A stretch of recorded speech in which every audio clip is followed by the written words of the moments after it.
What is up, guys? It's your girl, DJ Wandered.Valentin, aka Zoe, and this is the first episode of Bottles and Babes. Welcome to Bottles and Babes, where we pop our bottles and we hug our babes, and we are Bottles and Babes, with the babes and the bottles and the bottles and the babes and the babes and the bottles and the bottles and the babes, and Zoe and Kenzie and Imperial Deity. Okay, so I see what you did there. You slipped the song in, even though I told you not to make a song. Okay, I see. I noticed as you maniacally laugh. Bottles and Babes. It's not a sound button. That's my actual laugh. Bottles of Babes was created for just anybody, but specifically for working women who are on their hustle, as well as just, trying to do school and learn how to be a parent. So we want to cater to you guys. I shouldn't say you guys, you gals, you parents, with an X, just any folks with a KS. Anybody who's taking care of their kids, right? So yeah, I was just like, I know me being a mom, you being a mom, you being a mom. I know people are going to be like, is it just me, or is school and life just really, really, really hard? I can't quit both. Right. The life or the school? I've already quit school once. Okay. Yeah, no, me too. Because that school sucked. This school's good. I'm not going to quit on them. Now, life could be a little better. Okay. So life could step it up. School, A1. SNHU, top notch. Life, You remember the board game where you accidentally end up with 12 kids, 6 SUVs? 0 out of 10. You're living out of $10. Yeah, life is this is what you get. You deal with these cards and you shut up. All these cards are rigged. I feel like as children I was preparing us for now. Oh, and Monopoly, because I sucked at that. Well, we wanted to make this show to bring a little entertainment in your life, give a little celebrity gossip, a dash of helpful advice, and just our tomfoolery and shenanigans. We are so happy to have you here with us today. Unfortunately, Kenzie will not be able to stay through the whole episode, but you have us for an entire season, 18 episodes, so be happy, because we're going to be here. We're going to be in your ear.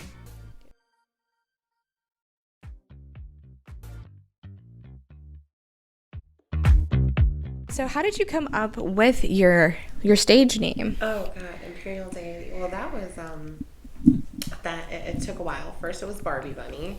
I kind of grew out of that. I was like, a little childish. Well, I can't say that. Are you on TikTok?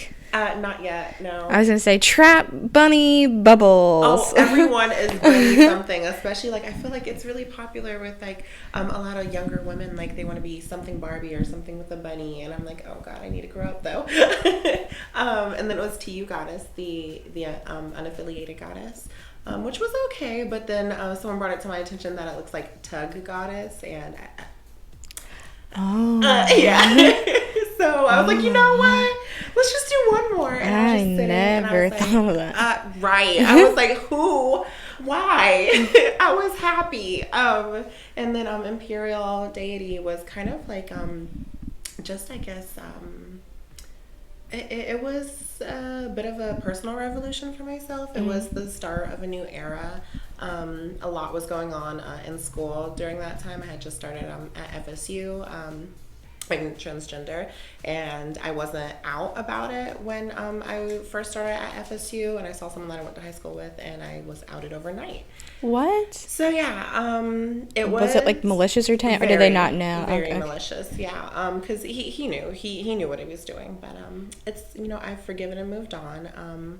But it really made things difficult. Because I was just on this routine of going to class, doing my work, and going home. Yeah. Wasn't making friends, because I wasn't comfortable. I was like, no, I'm not going to set myself up like that. And then after that happened, it was kind of like a blessing in disguise. Yeah. It made me publicly come out and make my coming out post. Yeah. Which got a lot of attention very fast. And after that, I was like, okay, well, I guess now it's time to change my social media. So I actually took a year off of social media and deleted everything and wasn't on anymore. And I came back as Imperial Deity. And that was just, I was just brainstorming. I was like, okay, well, royalty, I like that idea. I still like the goddess idea. Yeah. And just came to me. It's my marketing brain. You went to school for marketing. Yeah. I actually just graduated with my bachelor's undergrad last spring, and I started graduate school. Were you like, thank God? Yes, yeah. So now I'm right back in grad school, just back to back. Just want to get out the way. Plus, I'm on like a fast track, so I'll get it done faster. Yeah. But yeah, so that's my short little story about how Imperial Deity came about. So, like, did you use that for all platforms, or did you like, definitely I want to be an artist in the music industry, so I want to have a stage name? Yeah, that was kind of the idea behind it.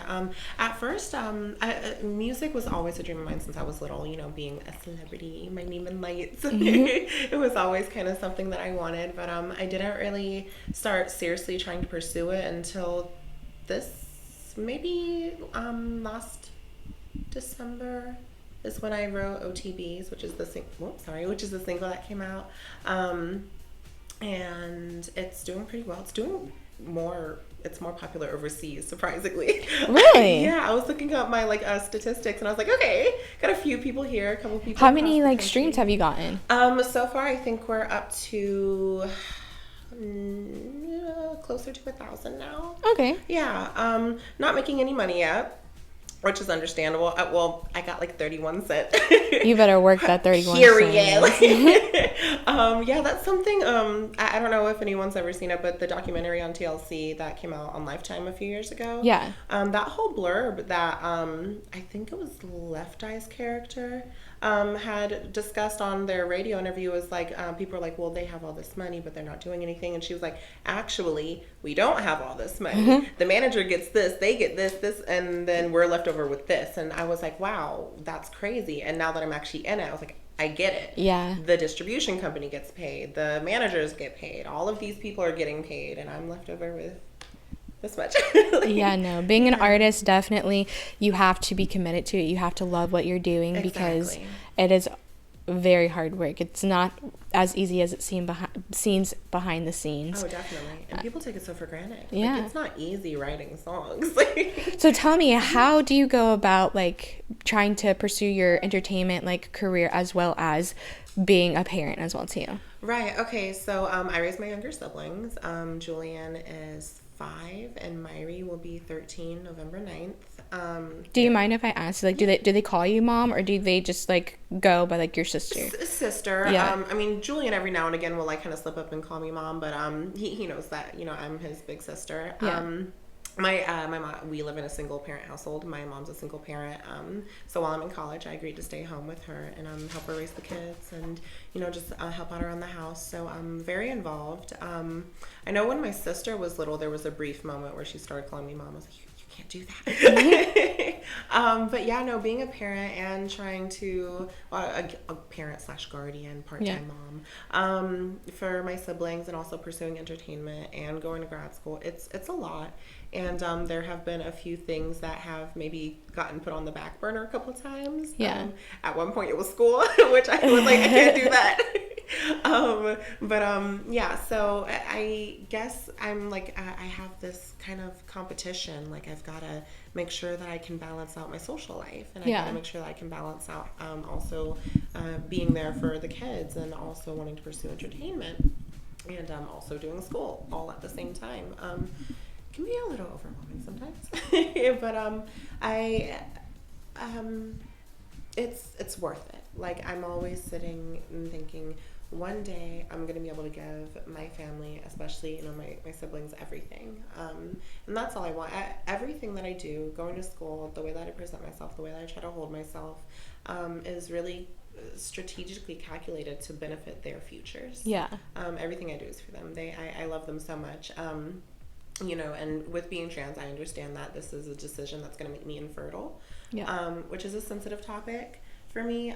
All I've ever wanted was to be a parent and be a mom and start a family and all that. And there's no one saying that you can't. Yeah, I mean, I know there are other options, but like it's there's science to I saw an article that was saying that like, you know, there's going to be like womb transfers. I saw that. Yeah. And like it's only in biological women right now. It's in Sweden, and 5 of the 7 were successful. Okay. Only 2 of them rejected, so that's great. So science. Yay. But yeah, it's